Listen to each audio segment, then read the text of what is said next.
HILT పాలసీపై చర్చకు రావాలని మంత్రి ఉత్తమ్ కుమార్ రెడ్డికి సవాల్ విసిరారు బీజేఎల్పీ నేత మహేశ్వర్ రెడ్డి. 11 గంటలకు అసెంబ్లీ మీడియా పాయింట్ వద్దకు రావాలన్నారు. ఇండస్ట్రియల్ ల్యాండ్స్ ట్రాన్స్ఫర్మేషన్ పాలసీలో కోట్ల రూపాయలు చేతులు మారతాయని ఆరోపించారు ఆయన.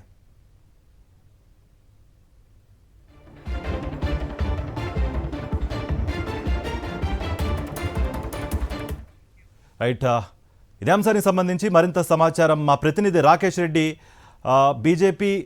బీజేఎల్పీ నేత మహేశ్వర్ రెడ్డి ఇంటి నుంచి అందిస్తారు.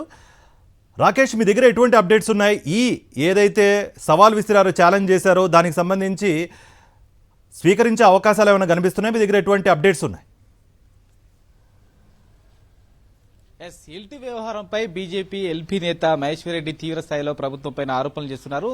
కోట్ల రూపాయల డబ్బు చేతులు మారబోతా ఉంది. ఈ హిల్ట్ వ్యవహారం పైన చర్చకు రావాలంటూ కూడా మంత్రి ఉత్తమ్ కుమార్ రెడ్డికి సవాల్ విసిరారు. ఈ రోజు 11 గంటలకు అసెంబ్లీ మీడియా పాయింట్ వద్దకు చర్చకు రావాలి. తాను ఈ సంబంధించి హిల్ట్ వ్యవహారంలో జరుగుతున్న దోపిడీకి సంబంధించిన డాక్యుమెంట్స్ తో సిద్ధంగా ఉంటారంటూ కూడా ఛాలెంజ్ విసిరారు. ప్రస్తుతం ఆయన ఈ నివాసం నుంచి అసెంబ్లీ మీడియా పాయింట్ కు మరకాసేపట్లో బయలుదేరబోతున్నారు. ఈ అంశంపై ఆయనతో మాట్లాడదాం. సార్, చెప్పండి, ప్రభుత్వం వైపు చాలా క్లారిటీగా చెప్తా ఉంది.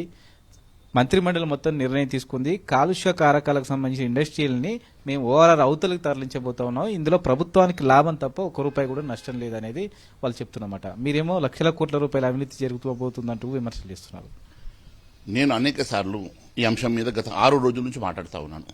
మొన్న పవర్ పాయింట్ ప్రజెంటేషన్లో కూడా ఈ రాష్ట్ర ప్రభుత్వం ఏ రకంగా దోపిడీ చేస్తూ ఉన్నదో, దీని వెనుక ఉన్న అనేకమైనటువంటి వాళ్ళ మోడస్ అప్రెంటిస్ ఏంటో నేను చెప్పడం జరిగింది. మరి నిన్న మంత్రి ఉత్తమ్ కుమార్ రెడ్డి గారు మాట్లాడుతూ భారతీయ జనతా పార్టీకి అవగాహన లేదంటున్నారు. మరి వారికి ఏ పాటు అవగాహన ఉన్నది? మరి నేను రుజువులతో సహా ఈరోజు 11 గంటలకి అసెంబ్లీ ప్రాంగణంలో మీడియా పాయింట్ దగ్గర కూర్చుంటాను, ఆధారాలతో సహా కూర్చుంటాను. మీరు మీ సబ్ కమిటీ అందరినీ తీసుకొని రండి. నేను ఒకవేళ రుజువు చేయకుంటే నేను రాజకీయ సన్యాసం తీసుకుని ఎమ్మెల్యేకి రాజీనామా చేస్తే దానికి నువ్వు సిద్ధమని అడుగుతున్నా. ఈరోజు ఒక ఆలోచనతోటి, మోసపూరితమైన ఆలోచనతోటి లక్షల కోట్ల రూపాయలు దోపిడీ చేయడానికి ఈ రాష్ట్ర ప్రభుత్వంకి రావాల్సినటువంటి లక్షల కోట్ల ఖజానాని దోపిడీ చేయడానికి, దారి మళ్లించడానికి మీరు మీ స్వార్థం కోసం భావి తరాలకు అన్యాయం చేస్తున్నటువంటి మీరు సబ్ కమిటీ మరి బట్టి విక్రమార్క గారు మాట్లాడుతూ అనేక విషయాలు చెప్పారు. నేను అవన్నీ కూడా ఇప్పుడు మీడియా పాయింట్ దగ్గర చెప్తాను. మరి నేను ఒకటే అడుగుతా ఉన్నాను. నేను ఈరోజు ఒక్కడనే అన్ని ఆధారాలతో సహా మీడియా పాయింట్ దగ్గర అసెంబ్లీలో కూర్చుంటాను.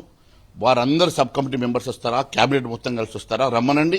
నేను రుజువులతో సహా నేను నిరూపించకుంటే నేను రాజకీయ సన్యాసం తీసుకుని ఎమ్మెల్యేకి రాజీనామా చేస్తే దానికి వారు సిద్ధమని అడుగుతున్నాను. పాలసీ రూపొందించే క్రమంలోనే ఇది 2022లో దీన్ని కొంచెం మాడిఫై చేశారు. దాన్ని కంటిన్యూ చేస్తున్నాము.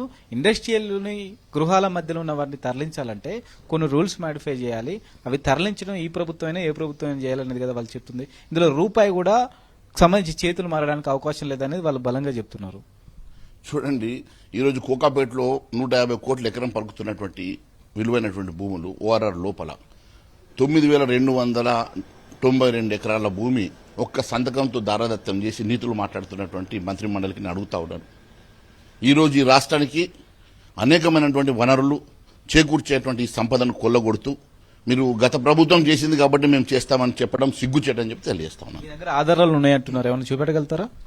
డెఫినెట్ గా వాళ్ళు రమ్మనండి. వాళ్ళు వచ్చిన తర్వాత అన్ని చూపిస్తాను, అన్నింటి మీద మాట్లాడదాము. మీ ముందర మీ సమక్షంలోనే అన్ని విషయాలు మాట్లాడదాము. దమ్ము ధైర్యం ఉంటే రమ్మంటున్నాను. ప్రతిపక్ష నేతగా మీరు మంత్రి రాకపోతే ఈ ఆధారాలు బయట పెట్టరా? వాళ్ళని రమ్మని అడుగుతా ఉన్నాను కదా. నేను నిన్న పవర్ పాయింట్ ప్రజెంటేషన్ కూడా ఇచ్చాను. పవర్ పాయింట్ ప్రజెంటేషన్ అనేకమైనటువంటి అంశాలు నేను చెప్పాను. ఇప్పుడు కూడా నేను చెప్పడానికి సిద్ధంగా ఉన్నాను. మళ్ళీ పవర్ పాయింట్ ప్రజెంటేషన్ ఇవ్వమంటే వాళ్ళని కూర్చోబెట్టి ఇస్తాను. వారికి అవగాహన లేకుంటే, అర్థం కాకుంటే పూర్తిగా వారికి కూడా ఒకసారి పవర్ పాయింట్ ప్రజెంటేషన్ ఇస్తాను. వారికి ఏమైనా డౌట్స్ ఉంటే మాట్లాడమనండి.